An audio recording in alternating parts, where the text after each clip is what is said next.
Hello and welcome back to episode 20 of the show. Have I told you about this? I am your host, Brad Komjenik, and welcome back.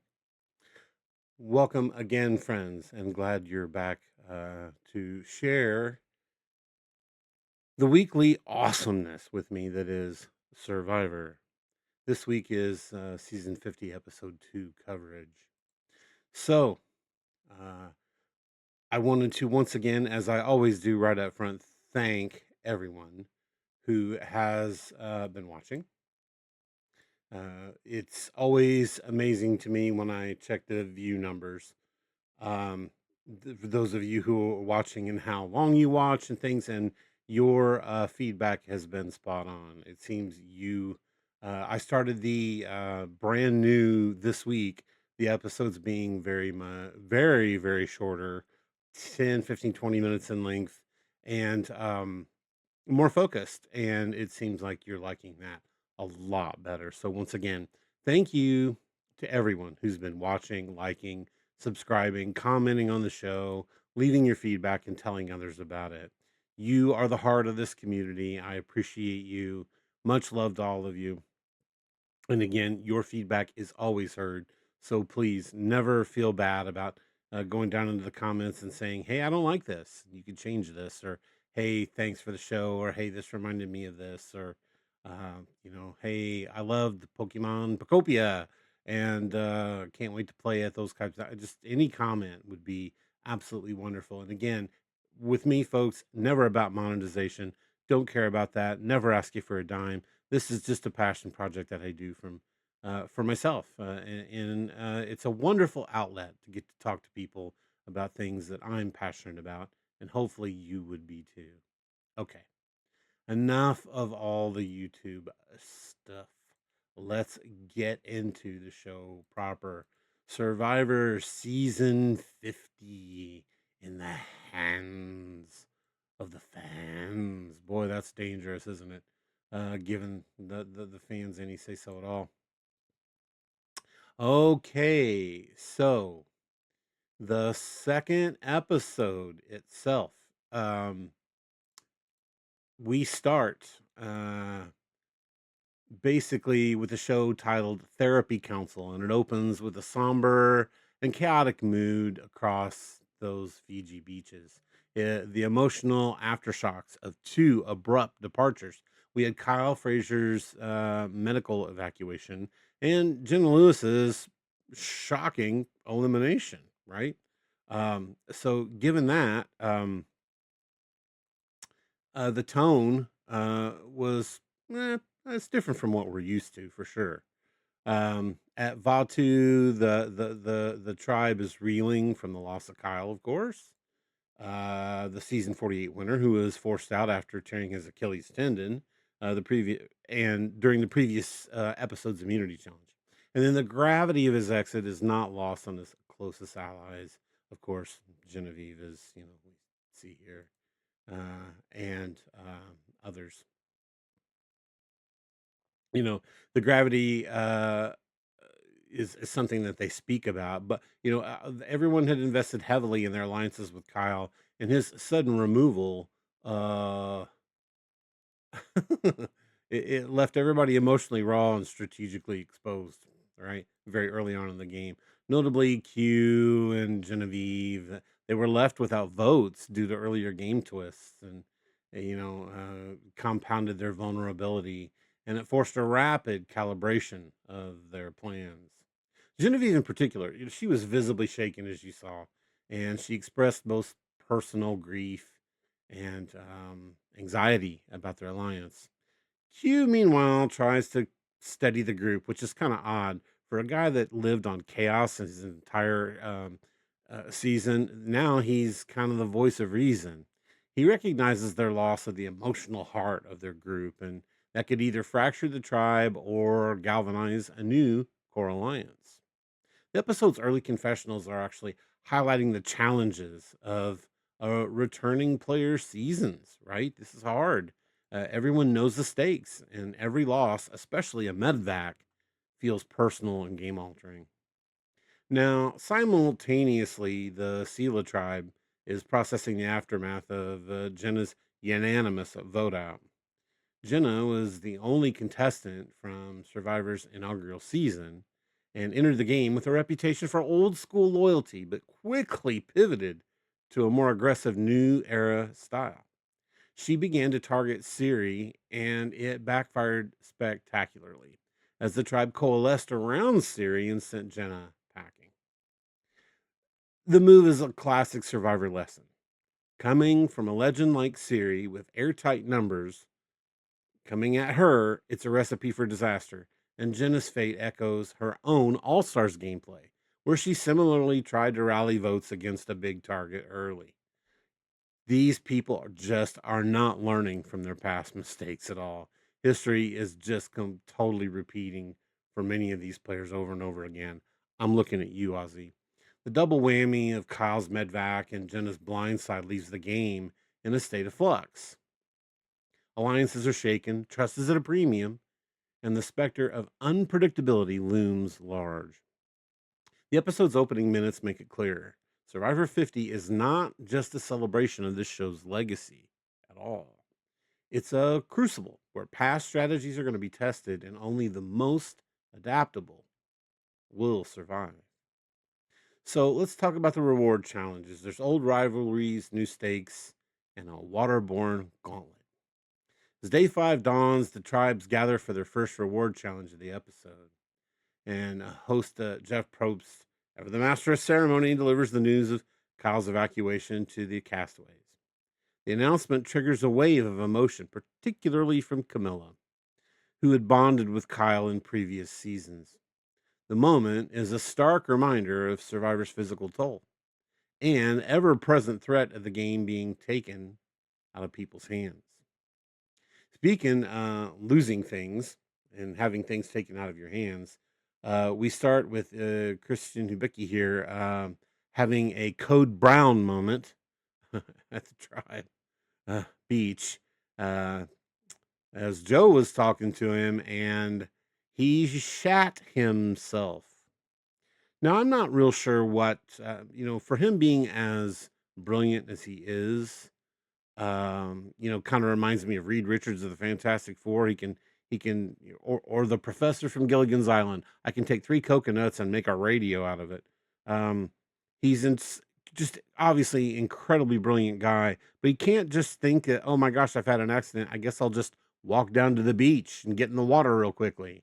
No, instead he tells everybody what's happened, and they're all having a go at him and laughing at him at his own beach, and he clearly has a hard time getting over it, and I'm not real sure why we had to spend so much time on that. But once again, here we are at the challenge, and here's our host letting everybody know Camilla truly was devastated.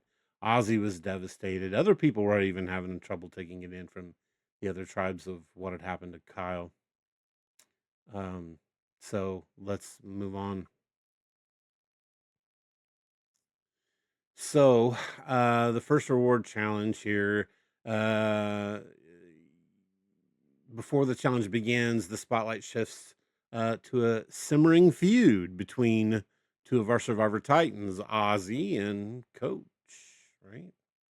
Their rivalry dates back to Survivor South Pacific, and it's reignited when Coach sees the opportunity to set the record straight about the infamous key stealing incident from episode 1.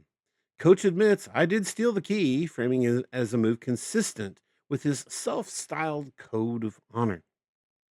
Ozzy, never one to let a slight go unchallenged, retorted, yeah, I think he is playing the game like he's always played it. At least like the last time I played with him, referencing Coach's betrayal at the Final Four in the South Pacific. This exchange is more than just reality TV drama, it's a strategic moment. Both players leveraged their reputations and their past narratives to influence perceptions across tribal lines. See, Coach's public confession was a calculated risk. It kind of potentially paints him as both honest and yet untrustworthy, depending upon your perspective. Ozzy's response, meanwhile, is subtle, right? It's just a warning. Hey, I remember you. I know that you were duplicitous.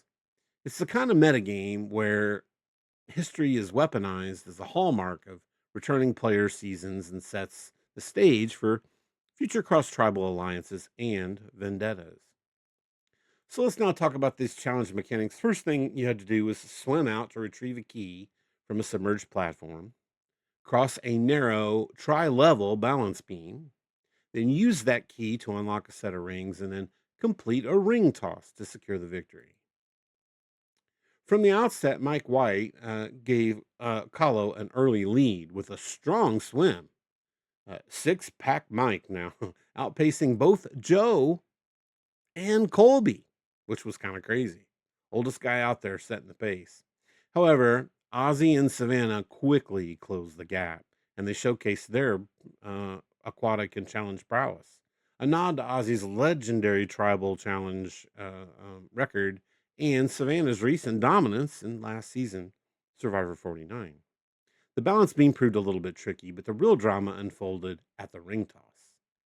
Rick Devens challenged his inner challenge beast, and he landed all three rings for Sela, clinching first place in a substantial camp improvement kit. Come to find out, that's all they were playing for. Let me go back a second. Why is she not looking at that bench for any kind of hidden idol? Camilla, will you never learn? Again, that balance beam proved tricky, and Devens won the ring toss, and that clinched it up for them. Kahlo, buoyed by coach's steady hand, secured second place and a smaller reward. Vatu, hampered by Aubrey Bracco's early stumble on the key retrieval, never recovered, and they finished last, earning nothing but a sour coconut back at the camp. And here's Jeff pleading for us. Oh, we just simply can't get anyone to play this game. Would you please go to survivorcasting.com and put in your video?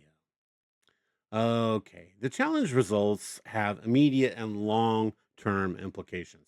Sela's win provided a needed morale boost and resources, while Kahlo's second place finish keeps them out of the crosshairs. Vatu's loss exacerbates existing tension and sets the stage for a huge scramble to solidify alliances and root out perceived threats. The challenge also reinforces the importance of individual performances. See, Devon's clutch ring toss not only wins the challenge, but it boosts his stock within the tribe, while Aubrey's mistake further isolated her with Vatu.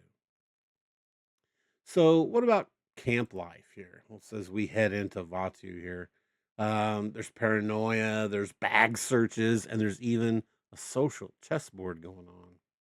Let's talk a little bit about Aubrey's bag search and alliance realignment. So back at Vatu, the fallout from the reward challenge is immediate. Genevieve, still reeling from Kyle's exit, becomes fixated on Aubrey Bracco's behavior, specifically her protectiveness over her bag. Genevieve, who had previously found the Billie Eilish boomerang idol last episode and gifted it to Ozzy, suspects a similar idol may have found its way to Aubrey. Her intuition is spot on, absolutely spot on, but her timing just a little off, as you'll see. With Aubrey away from camp, Genevieve orchestrates a covert bag search, enlisting Colby and Q as lookouts, spotters, right? And Stephanie LaGrassa Kendrick as a distraction. The search, though, produced nothing. They pulled everything out of her bag, looked, and there was nothing there. Aubrey is, at this point, idolless. The move is bold, bordering on reckless, I'd say, and it exposes the lengths to which players will go to gain information. It also underscores a reoccurring survivor dilemma. Is it better to act on your suspicion or risk missing a crucial advantage? In this case, the search is fruitless, but it sows seeds of distrust that will linger. Meanwhile, the alliance dynamics of Vatu are in flux. Kyle's gone, and two members voteless. The core alliance of Q, Colby, Genevieve, and Rizzo Rizgod pulls in Stephanie to shore up their numbers again, with Kyle gone. Aubrey, increasingly isolated, senses the walls closing in on her. The tribe's work ethic also becomes a spotlight.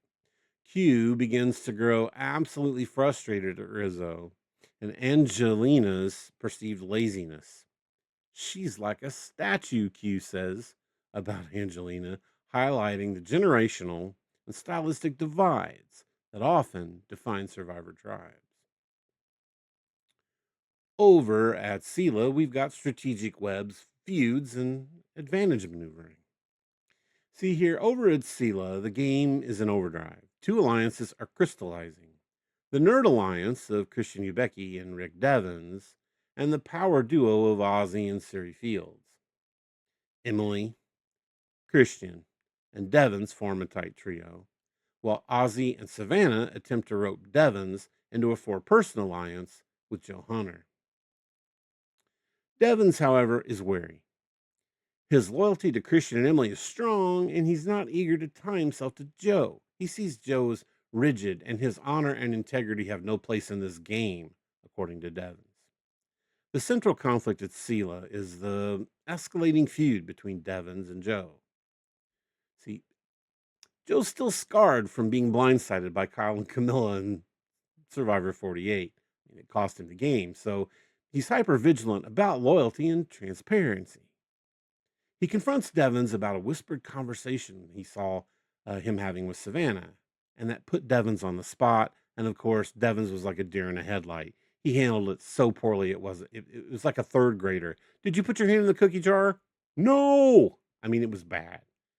Totally caught off guard badly, and that further eroded Joe's trust. The confrontation was completely awkward, intense, and frankly, cringeworthy. But it's a classic case of two incompatible survivor philosophies colliding. Joe's old school straight shooter approach versus Devon's embrace of deception as a necessary tool. Now, Siri, ever the social surgeon, seizes on the Discord. She recognizes that Joe's inflexibility is a liability and begins subtly kind of steering the tribe toward targeting maybe Savannah or Joe, depending upon which move basically best protects her closest alliance partner, Ozzy. In a masterstroke of social gameplay, Siri manages to keep Ozzy's name off the chopping block while positioning herself as a trusted confidant to multiple players. Her conversation with Emily, again, is a highlight. Siri lays out props, pros and cons, and each potential vote, guiding Emily to a decision that conveniently aligns with Siri's own interests. You want to know why Siri's the favorite to win this year? Once again, just watch her play the game. So, idols, advantages, this Billy Idol, or Billy Idol, listen to me. I'm a kid of the 80s. Billie Eilish boomerang idol and the extra vote. One of the most innovative twists so far from season 50 that we've seen is this Billie Eilish boomerang idol. Introduced in the premiere, and it comes with kind of a set of unique rules. The finder has to gift it to a player on another tribe. The recipient can't transfer it and can only use it for themselves. If the recipient gets voted out without playing it, then the idol boomerangs back to the original finder and gifter, who then can use it all the way up to the final five. Now, Genevieve found the first boomerang idol in episode 1, as we talked about, and after much deliberation, she sent it to Ozzy. Her rationale was strategic and historical. Ozzy has a track record of holding on to idols a little too long, see Micronesia, and she's hoping he repeats that mistake. Now, Genevieve could reclaim the idol if he does. The move is direct callback to past Survivor blunders and demonstrates a deeper understanding of both players' tendencies and their game mechanics. But in episode 2, Christian discovered the second boomerang idol at Sela. Rather than using it as a poison pill, he opts to gift it to Aubrey Bracco, a player currently on the outs at Vatu. The decision was empathetic and strategic, and by giving Aubrey the idol, Christian extends an olive branch for potential future alliance, while also hedging his bets. If Aubrey's voted out without playing it, the idol returns back to him. Aubrey's emotional reaction upon receiving the idol is obviously one of the episode's most poignant moments, symbolizing both hope and the precariousness that is Survivor Season 50. This boomerang idol is kind of a masterstroke of Survivor design so far, in my opinion. It forces players to weigh trust and timing and cross tribal relationships.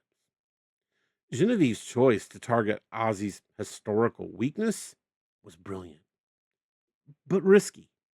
Christian's decision to empower Aubrey with it, rather than sabotage her, is a nuanced play that could pay dividends if the two end up on the same tribe post swap. You see, the idol's existence also fuels paranoia. Genevieve's suspicion of Aubrey, the subsequent bag search, and the ripple effects on alliance dynamics all stem from the idol's presence. And what was so funny was earlier in the episode, they search her bag and there's nothing there, and then she gets an idol. That would have blown their mind. And I know as I was watching it, I'm like, I can't wait. And I was like, well, now I know who goes to tribal because they've already shown this bag being gone through, and then Aubrey gets this idol, so of course she's going. Of course they're going to try to vote her out, and she's going to blow it up. So I can see how this whole episode is going to play out, or maybe not. And then Ozzy decides my extra vote. I might just do something with that. Another key advantage in play is the extra vote, originally won by Ozzy on Exile Island in the premiere. In a move that was generous, shrewd, and outright stupid, Ozzy gives the extra vote to Cirie. This is the first time, get this, the first time in her 5-season Survivor career that Cirie has held a tangible advantage, and the gesture cemented their alliance while giving Cirie a powerful tool for future votes. Ozzy's decision here is a calculated risk. By entrusting Cirie with the extra vote, he not only secured her loyalty, but he also signaled to the rest of the tribe their partnership rock solid. Think Joe and Eva, solid. For Cirie, the advantage is a shield and a sword. She can use it to protect herself or to orchestrate a blindside. The move is representative and reminiscent of past Survivor seasons where advantages have shifted the balance of power, but it also carries echoes of Ozzy's own history of trusting the wrong people. This time, however, the trust kind of appears well placed, as Cirie immediately goes to work to keep Ozzy's name off the chopping block. So I think in this case, maybe Ozzy made the right choice. All right, now we're at the immunity challenge. The snake carrying ball maze, a test of strength and coordination. The immunity challenge is kind of grueling. We've seen it before. Two-part affair. It's designed to test brute strength and fine motor skills. First, you work in pairs to carry 3 massive weighted snakes through a rope net and an obstacle course. Then you assemble a trio to maneuver a ball through a winding, elevated maze using only wires and tension, but more importantly, teamwork. The challenge is physically punishing. Each snake weighs over 200 pounds, and the course is designed to sap your energy and expose your weaklings. All 3 tribes reached the ball maze at almost roughly the same time. That was pretty crazy because it looked like one tribe was just going to be in last place. They're just not going to make it. Vatu, led by Genevieve, Rizzo, and Angelina, excelled at the maze. They finished first and secured immunity. Kahlo, with Jonathan, Coach, and Charlie, struggles, but they managed to outpace Sela, grabbing second place. Sela, despite the efforts of Cirie, Ozzy, and Christian, falter. and they on the maze, and they're sent back to tribal council for the second consecutive episode. It was tough to watch. Um, it was so hopeful for so long as they, struggled to get those snakes through. But then at this particular part of the challenge, you would think, I'm thinking, oh my gosh, they got Christian here. Siri's going to be level headed. There's no way these guys are going to lose. There's just no way. They've got everyone they need in the right place here. And Siri can make up for her performance last week. So everything looks great so far, and you go along, and before long they just keep dropping the ball and making herky jerky motions, and it's obviously Joe's a little upset. Other people are upset, they want to jump in there, but again, this is in this particular part of the I mean, in this year of the show, you have to say, okay, two people are going to do the snake thing and three people are going to do this, and that's that, and there's no anyone helping anyone else out. You know, Genevieve's leadership on the maze was a standout. That was clear, showcasing her puzzle prowess and ability to rally her tribe. Of course, Jonathan's physicality is forever going to be on display. The coach's fatigue and then his cramping, I'll talk a little bit more on that below, and you've already seen the screenshots of it here, nearly cost Kahlo the challenge. Sela's loss is a critical blow, and it exposes fractures in their alliance structure, setting the stage for high stakes tribal council. Now, as I mentioned earlier, during a fishing expedition earlier in the episode, Coach suffered severe leg cramps in both legs and had to be rescued by safety swimmers. That kind of incident is pretty rare, and it's very fourth wall breaking for us to just see a boat come in. It just reminds us, guys, there's cameras everywhere all the time. There's boats around these people. They're always safe, right? They're always going to be safe. There's some things that they won't stop. We've seen seasons where the one dude was sitting on the beach and he looked right at the sea crate, and the sea crate came right up and just bit him. He didn't do anything about it, and I mean, he could have, but he didn't. And they helped him post and then send him home. So these fourth wall breaking moments are rare. And as the show acknowledges, again, the ever present medical and safety teams, Coach's vulnerability is humanizing, and it's a reminder of Survivor's physical demands, especially for returning players with years and injuries under their belts. Coach isn't the young coach he was at one point. He's got to stop trying to show how tough he is when at this point we can all see through that facade. All right, let's go back to Sela Camp and their strategy. The Devons Christian Alliance, the fake idol misdirect, and the Rick versus Joe feud. The Devon Christian Alliance and the fake idol plan. Let's start there. Back at Sela, the loss of the immunity challenge triggers a flurry of strategic maneuvering. The alliance between Rick Devons, and Christian Ubicki is obviously in full swing, both players eager to outmaneuver their tribe mates. Christian is fresh off that boomerang idol find, and he shares those details with Devons. I don't think he should have. Whenever you find something, you just zippity doo dah about it. You don't tell anyone. But of course, he tells Devons. But the two hatch a plan to plant a fake idol at tribal council, using the packaging from Christian's idol to create a convincing decoy. The scheme here is both audacious and kind of hilarious.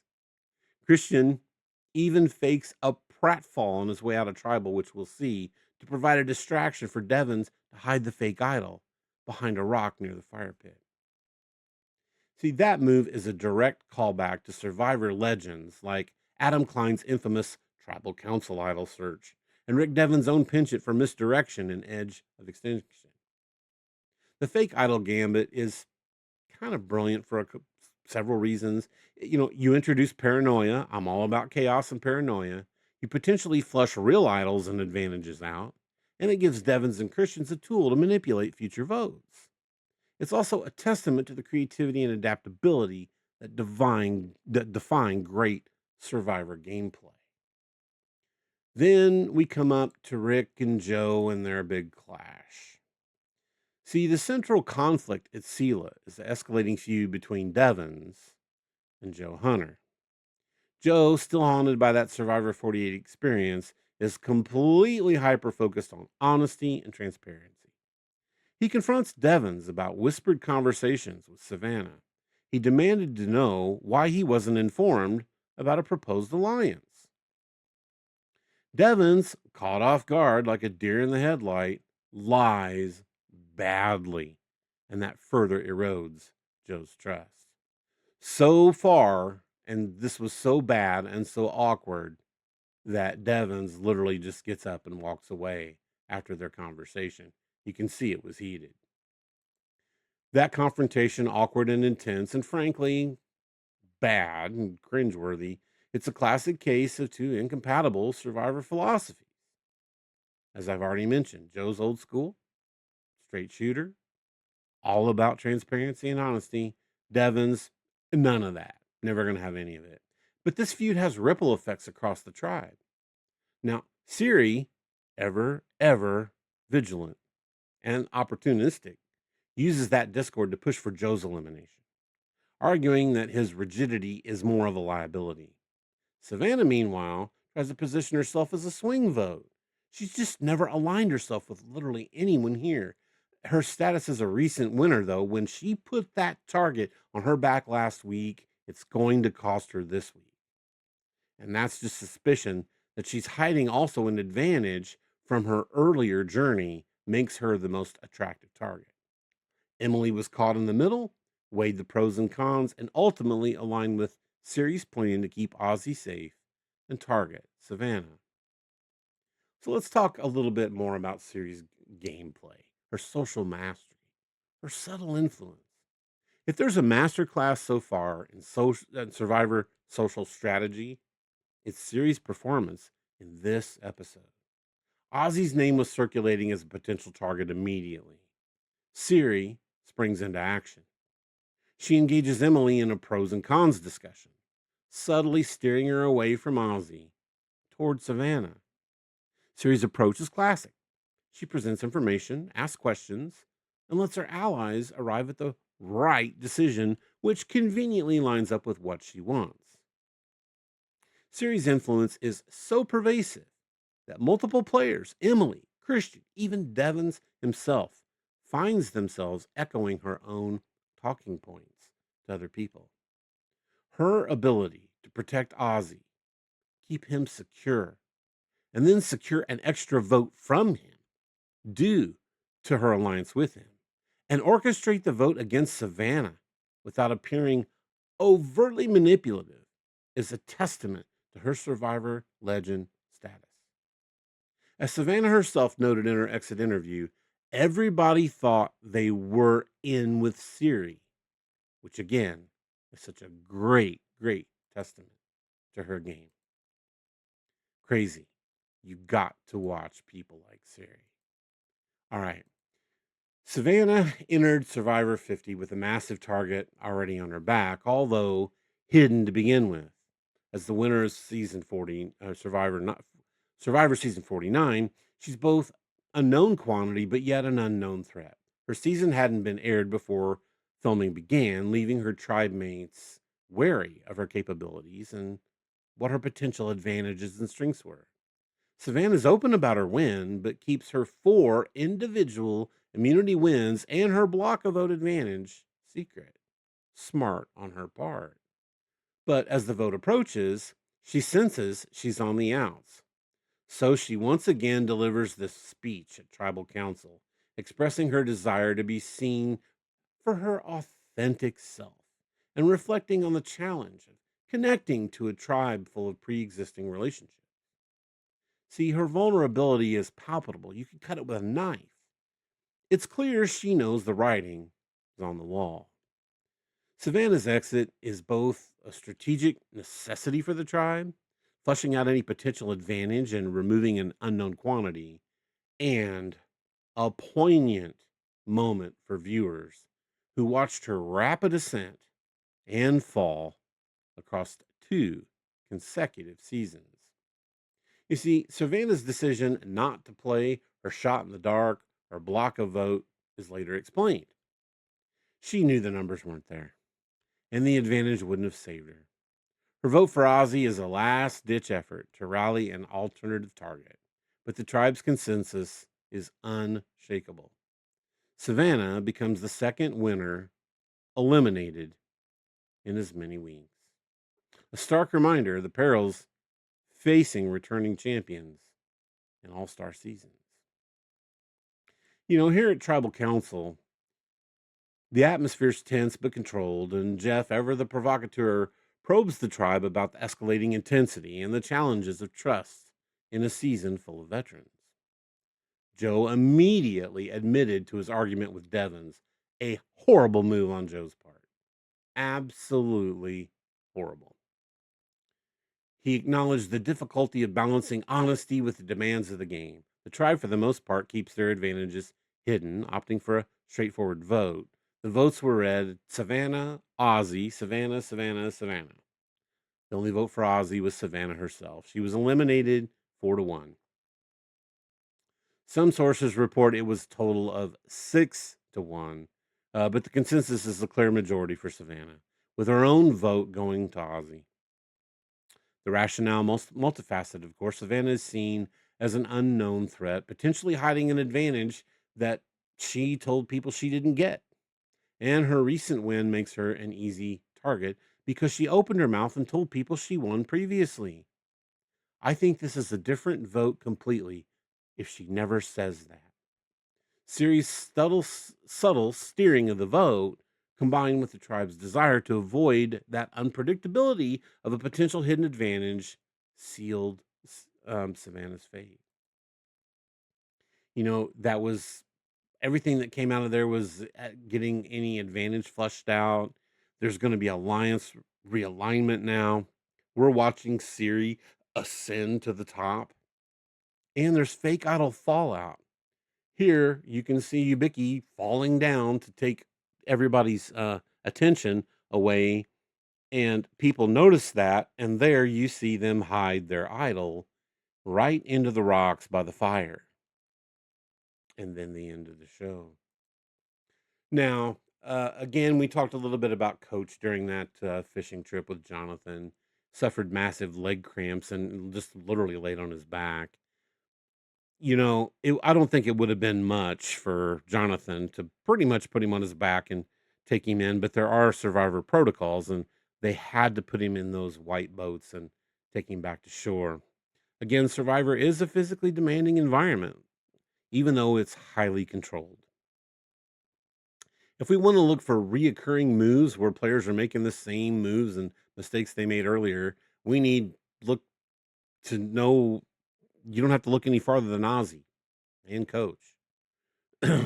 Genevieve's decision to send that boomerang idol to Ozzy is a direct reference to his infamous idol blunder in Micronesia.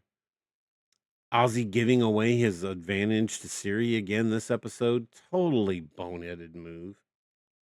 Coach and Ozzy, the public airing of their grievances, it's just a continuation of their South Pacific rivalry. They're just making the same goofy mistakes over and over again.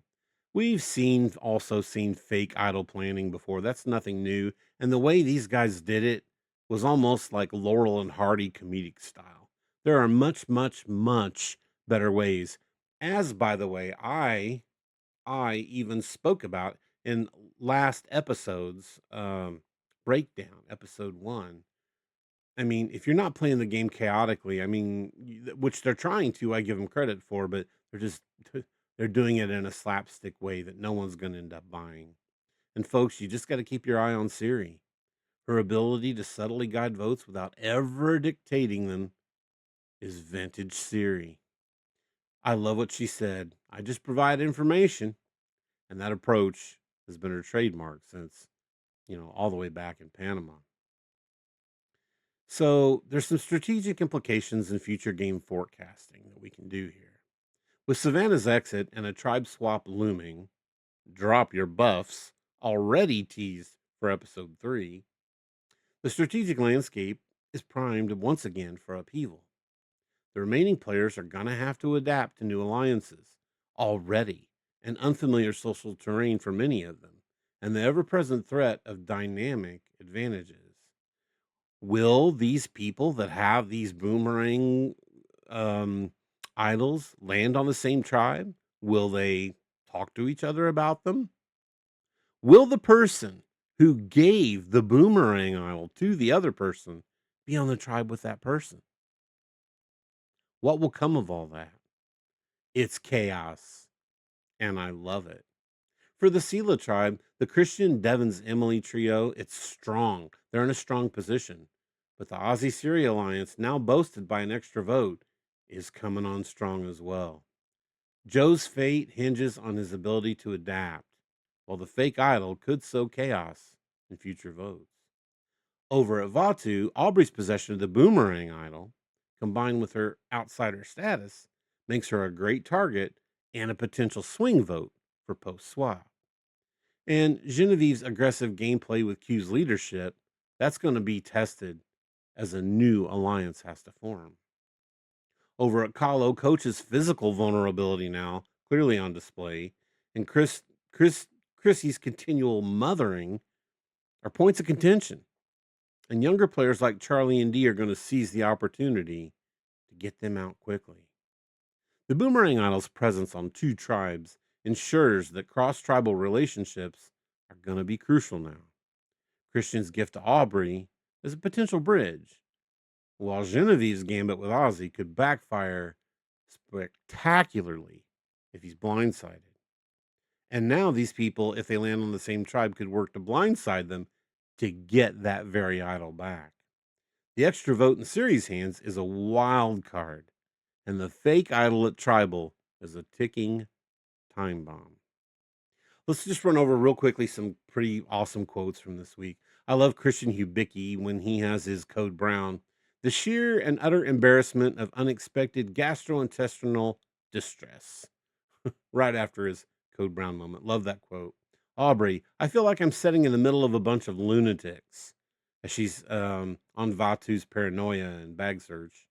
Q says, when I see lazy and when I say lazy, that girl lazy. She like a statue.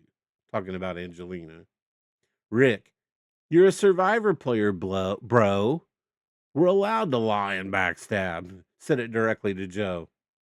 And Coach, I did steal the key. Of course you did. And then he said, I stole it because I'm an honorable person. So now thieves are honorable. How about Ozzy? Yeah, I think he's still playing the game like he always played it, at least the last time I played it with him, talking about Coach's duplicity and just calling him out. And then there's Siri. All I do is provide you with the information, and you can compare the two, and then you come up with your decision. And that may just be my decision on her subtle influence. And I'll give Savannah credit at Tribal Council. I just hope people see me for my authentic self. Same thing she said last season. This time, though, it was a plea before she got tossed. So, all in all, ratings for these two episodes have been the highest Survivor's had in years. Critical response is overwhelmingly positive, and viewers are praising the episode's blend of old school camp life and strategic complexity and memorable character moments. Um, it's been called a delightful old school episode. This particular one was highlighting the balance between camp dynamics, cross tribe conflict, and challenge drama. So people are absolutely in love with it again. I'm in love with it. So in conclusion, Therapy Carousel, as this episode was titled, it's just quintessential Survivor episode, packed with drama, strategy, humor, and heart. The fallout from Kyle's medevac and Jenna's elimination forced players to have to adapt on the fly, which we love to see as viewers. While the reward and immunity challenges tested both physical and mental, and I love that. I just can't stand it when it's all physical or all mental. We should play both. You've got a tribe here. Let's test everyone's strength. The introduction of the boomerang idols and the gifting of the extra vote inject new layers of complexity. Friends, this is a season where you don't know. Like I told you earlier, I thought, oh, I know exactly how this is going to be. Aubrey's tribe's going to tribal, and we're going to see whether or not they get her out. They went from last in the challenge to winning it, and they were safe. And we had to watch something else completely different happen. This is a season of surprises, and I'm already loving it like one of my own children. Ciri's social mastery is on full display, just as we knew it would be, and she deftly navigates shifting alliances to protect her closest ally, but also, clearly, to secure herself in her own position. Then there's the Devons Christian Alliance and their fake idol scheme. It's a stroke of creative genius for them, setting the stage for future blindsides. And the Joe Devons feud is a microcosm of Survivor's eternal debate. Will honor win versus deception? Will old school win versus new school? Will steadiness win over chaos? I'm a believer that chaos would win if you play it properly. Savannah's emotional exit here is both a strategic necessity based upon her own actions and a poignant reminder of the game's unforgiving nature, especially for every returning winner. Shut your mouth. Never remind people that you've won. Her vulnerability at Tribal is a highlight, and her elimination reshapes the power dynamics to seal a tribe. And as the episode ends, the promise of a tribe swap loomed large. With new alliances, new rivalries, and advantages forged in these early days, it's all going to be tested and some things thrown out the window, and the game's next phase promises even greater unpredictability. For super fans and casual viewers alike, Survivor 50 Episode 2 is a masterclass in the art of the game. It's a reminder, friends, that in Survivor, the only constant is change, and the carousel never stops spinning. That, my friends, is the end of my Survivor Season 50, Episode 2 takeaway from Buff Daddy. I hope you enjoyed it. Thanks for being here again this week. Hope you're enjoying these shorter episodes and more focused, and I'll keep doing so at your behest. Once again, for all of you who are liking, subscribing, telling people about the show, bless you. I appreciate you. I just want this little show to become just a little bigger. That's all. Let's have more people watching so we can have discussions. Maybe a few comments. That would be awesome to have. And just to keep this thing going so that I have this wonderful outlet to take you through where my mind takes me each week. So, friends, safe travels. I hope no one snuffs your torch this week, and we'll see you next week for two more awesome episodes of Have I Told You About This? And now I've told you about Survivor 50, Episode 2. Have a great week.